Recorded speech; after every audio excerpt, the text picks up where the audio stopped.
منیر احمد صاحبہ جی راجن پور سے، سر کیسے ہیں جی آپ؟ الحمدللہ میرا سوال بٹی صاحب سے ہے جی، سگریٹ فروخت کرنا اور کیا فروخت کرنا؟ اچھا سگریٹ فروخت کرنا. اچھا جی ٹھیک ہے جی، بہت شکریہ منیر احمد صاحب، آپ نے کال کی. اب یہ لاکھوں دکانوں والوں کے بزنس پہ بالکل ایسے ہی. دیکھیں میرے بھائی، اللہ رب العزت کے رسول صلی اللہ علیہ وسلم کی اہم ترین ذمہ داری اللہ قرآن مجید میں بیان کرتے ہیں وَيُحِلُّ لَهُمُ الطَّيِّبَاتُ وَيُحَرِّمُ عَلَيْهِمُ الْخَبَائِثَ، کہ میرا مصطفیٰ، میرا نبی صلی اللہ علیہ وسلم اپنی امت کے لیے پاکیزہ چیزوں کو حلال قرار دیتا ہے، بالکل، اور گندی نجس پلید چیزوں کو حرام کرتا ہے. بالکل. تو یہ جو سگریٹ ہے ہر ڈبی کے اوپر لکھا ہوتا ہے صحت کے لیے مضر ہے، ہاں بالکل، اور ایسے کر کے ایک تصویر بھی بنی ہوتی ہے ڈھانچے کی تصویر ڈرانے کے لیے، بالکل ایسے ہی ڈھانچہ بنا ہوتا ہے کہ ایسے ہو جاؤ گے پینے والوں. ایسے ہی.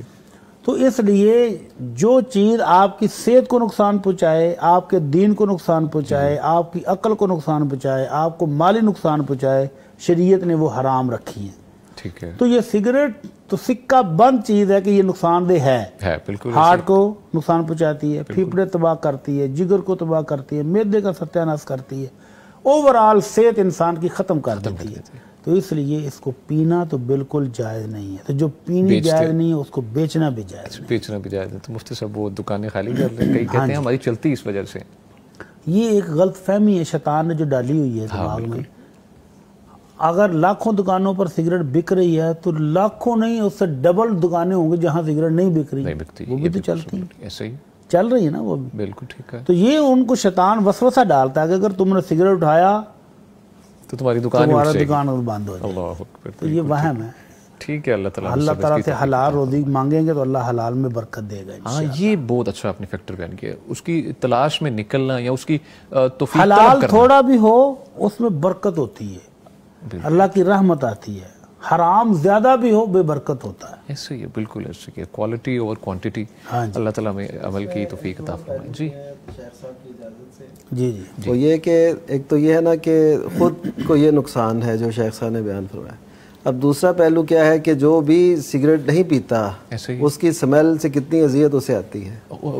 ابھی کل کی بات میں آپ کو بتاؤں، میں مسجد میں نماز پڑھ رہا تھا، میرے ساتھ ایک سگریٹ پینے والا سگریٹ نوش وہ کھڑا ہو گیا. اب ظاہر ہے میں نماز تو نہیں تو توڑ سکتا نہ جگہ بدل سکتا ہوں، لیکن اس کی پوری نماز میں اذیت محسوس کرتا رہا. ہے بھی وہ بارش تھے لیکن کوئی عادت ہوگی سگریٹ پینے کی تو اب وہ اذیت پہنچتی رہی. اب نبی صلی اللہ علیہ وسلم نے فرمایا کہ جس سے انسان اذیت محسوس کرتے ہیں نا، فرشتے بھی اسے اذیت محسوس کرتے ہیں. آپ جانتے ہیں کہ لہسن اور پیاز کھا کے مسجد میں آنے سے منع فرمایا نبی صلی اللہ علیہ وسلم نے، فلا یقربن مسجدنا.